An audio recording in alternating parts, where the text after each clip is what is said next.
Hey, what's going on guys, Bailey here, and today we're talking about Ghost of Tsushima, which is out in less than 1 week. We've all been waiting a very long time for this game, and to think that it comes out in less than 1 week is just crazy. I'm super excited to receive my collector's edition of the game and to put my Sakai mask on display. Ghost of Tsushima is truly going to be an outstanding game that many of us will be talking about for a while after the game's launch. So in this video, I wanted to talk about the top 5 features that will be in Ghost of Tsushima from what has been shown to us already. We've seen quite a lot of features from various gameplays that have been shown, and all these features seem to be very unique in their own way that even some other games have never had. Sucker Punch has really gone all out with this game and has made it as special as they could. Anyway, in today's video, I want to go through the top 5 features that will be in Ghost of Tsushima. So I hope you do enjoy this video guys, and if you do,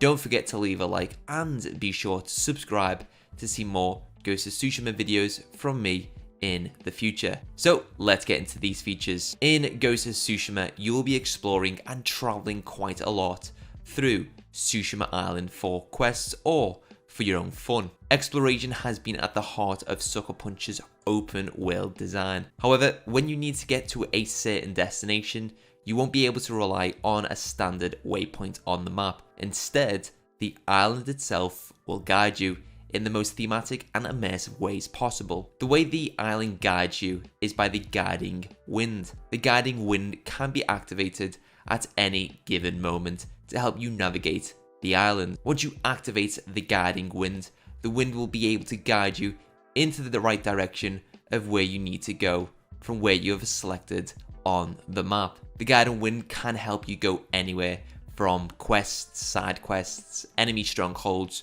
rare collectibles, or your own personal waypoint. All you have to do to call in the guiding wind is by pressing right on the D-pad on the controller. Once you do this, you'll see a more effective visual wind strength with the trees, grass, and the air guiding you to where you need to go. You may also see another way of Jin activating the guiding wind by placing a leaf in the air. The leaf will then be blown into the direction of where you need to go. This is by far one of the best implementations of a waypoint in a video game. I've never seen any other game do this yet, and Sucker Punch have created something truly incredible with this feature. I can see many other open world games in the future taking inspiration from this game for this feature. It's just so simple and also very effective, which still allows the player to be immersed without bringing up the map and placing waypoints. This feature stays true to Sucker Punch's vision of a very minimal and simple HUD,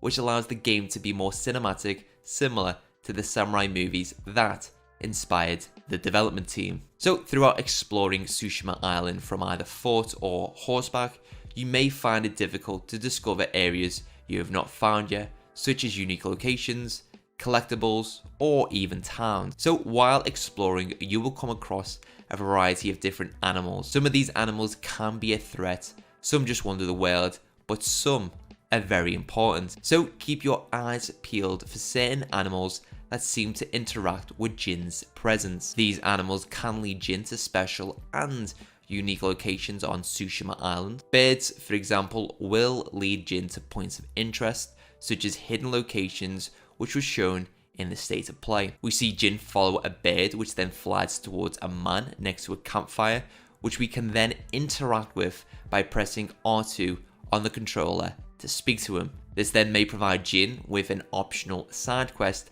he can accept. Another example is foxes will guide Jin to hidden shrines across the island. We see this as well in the state of play where Jin follows a fox through the woods to find an Inari shrine. If you honor the Inari shrine by pressing R2 on the controller, you can unlock slots to equip more charms that will be helpful to Jin's abilities. There will be a lot more animals that have unique uses to them, but we will have to find out what they are when we get to play the game. However, word of warning, don't get close to any bears because they will definitely attack you. Everywhere on Tsushima Island is so well detailed and unique in its own way. When you come across some of these areas, you may want to capture the moment for yourself to look back at, or you may want to share this with your friends. So in Ghost of Tsushima, the game will have a photo mode. The photo mode will have features such as color grading, depth of field so you can focus on the right objects. You can control the wind's direction and speed. You can change out the different particles to different types such as leaves and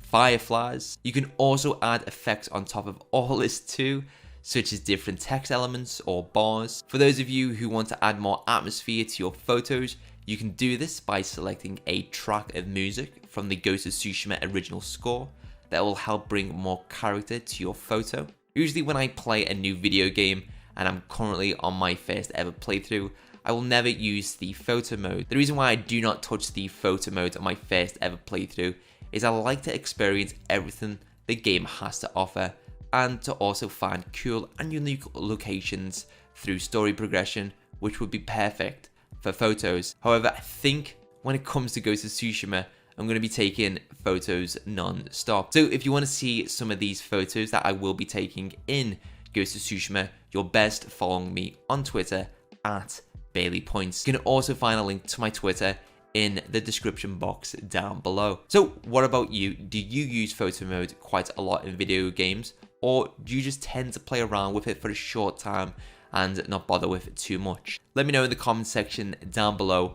I'm very interested in hearing your thoughts. Ghost of Tsushima takes huge inspiration from samurai cinema. Sucker Punch are huge fans of samurai cinema, and they have so many different types of favorite movies from this genre. So Sucker Punch have wanted to create a way for you to feel like you're playing your favorite samurai movie. So from the very start of the game, you will be able to select the black and white mode, which will add visual effects to your game. It will create a windy black and white film grained out mode, which will add a very strong sense that you are playing a samurai movie. From what we've seen of the black and white mode, the game looks so much like a samurai movie. Personally, when the game comes out, my first ever playthrough will probably just have the normal visual effects. However, on my second playthrough, I most definitely be activating the black and white mode. I feel like my second playthrough is going to feel like a completely new game with these visual effects applied. Ghost of Tsushima takes place on Tsushima Island, Japan. So what other perfect way to experience the game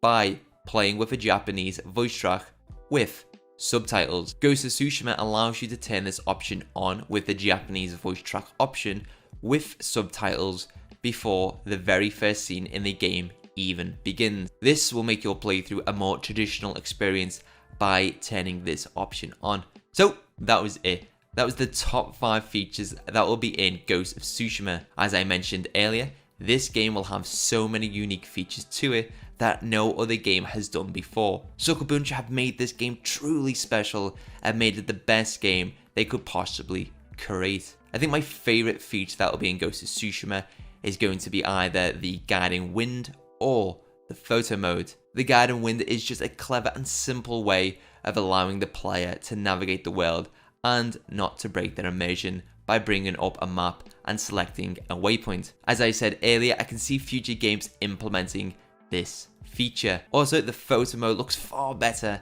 than any other photo mode I've seen in a video game. There are just tons of effects that you can select to make whatever you capture fit what you want. There probably are also features that Sucker Punch have not revealed yet, and we will have to wait and see for when the game launches of what they are. So what is your favorite feature in Ghost of Tsushima?